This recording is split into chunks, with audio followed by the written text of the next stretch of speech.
Europe 1, la vie devant soi. Isabelle Quenin. Le répondeur santé. Bonjour docteur, je suis Claudie de Châtellerault. Voilà, j'ai des vertiges non ménières déclarés atypiques par mon médecin qui m'handicapent depuis quelques jours. Un IRM de la tête est prévu fin novembre. Il s'agirait, d'après lui, d'une convergence qui se ferait mal entre le vertical et les yeux.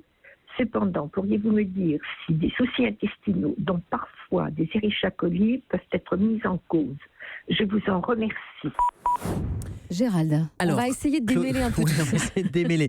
Claudine, bon, déjà l'IRM, c'est une bonne idée, que votre médecin vous prescrive une IRM ou une imagerie du cerveau, un scanner, histoire quand on a comme ça des sensations un peu bizarres, d'aller faire un peu un état des lieux anatomique, morphologique. Il y a deux types de vertiges déjà. Il y a les vrais vertiges et puis les faux vertiges. Les vertiges, c'est quand on voit la pièce tourner autour de soi. Donc ça, c'est un vertige. Ce qui est différent de la sensation vertigineuse, c'est-à-dire que moi, j'ai l'impression un peu d'être bourré, mais vous voyez la pièce où mes interlocuteurs ne tournent pas. Je vois pas les meubles tourner autour de moi. Donc ça, c'est plutôt de la sensation vertigineuse, c'est la petite hypoglycémie, c'est l'hypotension orthostatique quand on se lève. Ça, c'est pas des vertiges. En revanche, le vrai vertige qui tourne, il y a effectivement la maladie de Ménière, qui est un grand vertige rotatoire avec des troubles auditifs. On entend un peu des bruits, des acouphènes, où on a un problème de surdité. Ça survient par crise. Et là, le traitement, c'est des médicaments et parfois, c'est même chirurgical. Il faut aller enlever un petit bout de l'oreille, ce qu'on appelle la labyrinthectomie.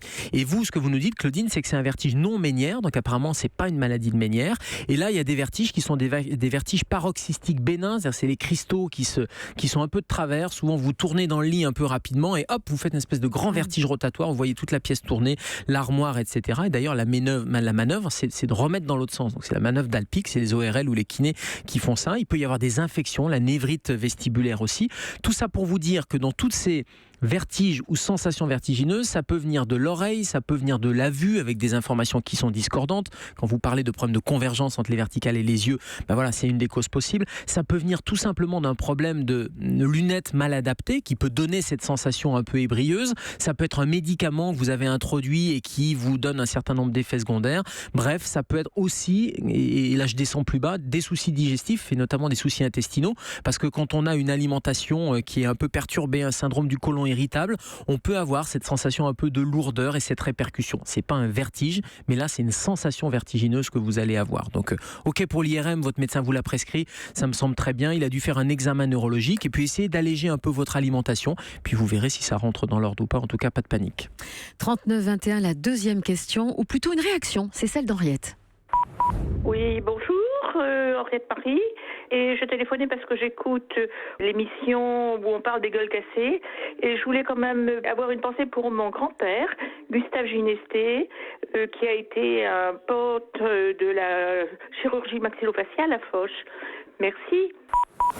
Ça, c'était l'émission d'hier. Bah oui, Henriette Ginestet, de son nom de jeune fille, j'imagine. Et moi, je suis allé voir, parce que je ne connaissais pas votre grand-père, Gustave Ginestet, qui est né en 1897, qui a été engagé volontaire et qui a passé ses diplômes de médecine, engagé volontaire en 1914, médecin de bataillon en 1917. Et puis, derrière, il est parti en Syrie, il a été nommé général et il a monté le service de chirurgie maxillofaciale à Foch, effectivement.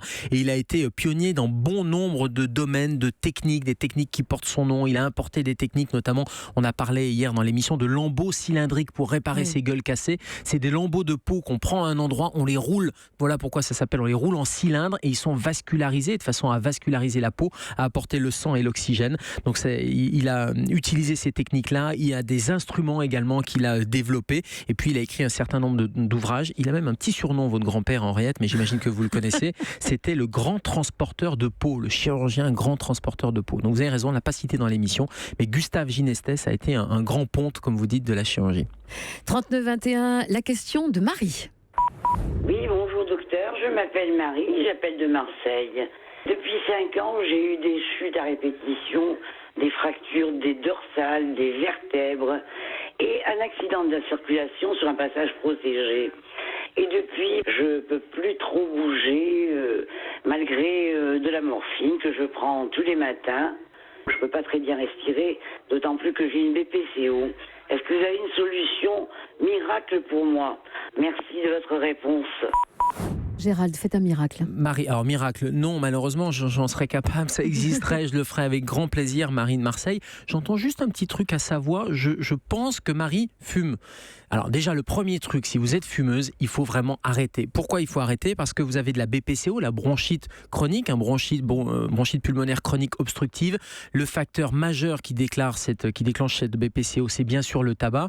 Et vous êtes en plus dans un cercle vicieux parce que les chutes à répétition, les douleurs, la morphine, on sait que la morphine, ça va déprimer le système respiratoire. Donc on ne peut pas vous mettre beaucoup de morphine parce qu'on a la BPCO qui va gêner. Donc vous voyez, on est vraiment vos médecins sont sûrement dans un dosage très précis, ce qui occasionne peut-être des douleurs. On ne peut pas forcer sur la dose dentalgique, donc vous avez des douleurs. Si vous avez des douleurs, vous ne pouvez pas sortir. Et si vous ne sortez pas, vous n'avez pas d'activité physique, peut-être un petit surpoids. Et ce surpoids va encore aggraver la BPCO, va encore aggraver la sédentarité. Donc vous voyez, c'est tout ce cercle vicieux qu'il va falloir faire cesser.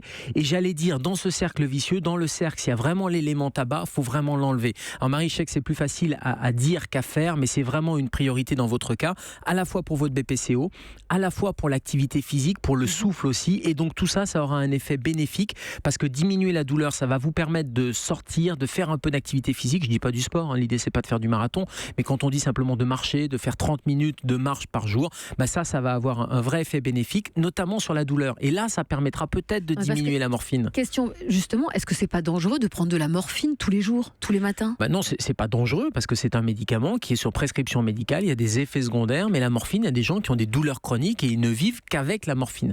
La seule chose, c'est que si on peut lever un peu la dose et diminuer les douleurs, c'est sûr que c'est mieux. Mais comme tous les médicaments, à un moment donné, c'est mieux de les arrêter, mais ils aident à passer un cap. Mais vraiment là, le message, ça serait cette hygiène de vie un peu globale, parce qu'on a l'impression que c'est un peu éloigné, la BPCO avec les vertèbres du dos, l'accident de voiture, mais en fait, tout est lié, parce que le corps, pour se réparer, il a besoin d'oxygène, il a besoin de pouvoir bouger, et ça, c'est important de pouvoir le refaire si vous avez arrêté de le faire, Marie.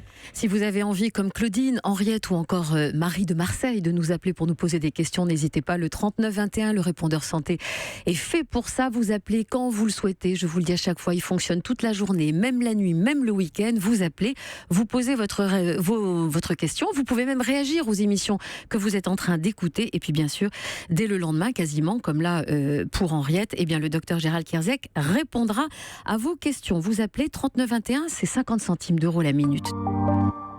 Europe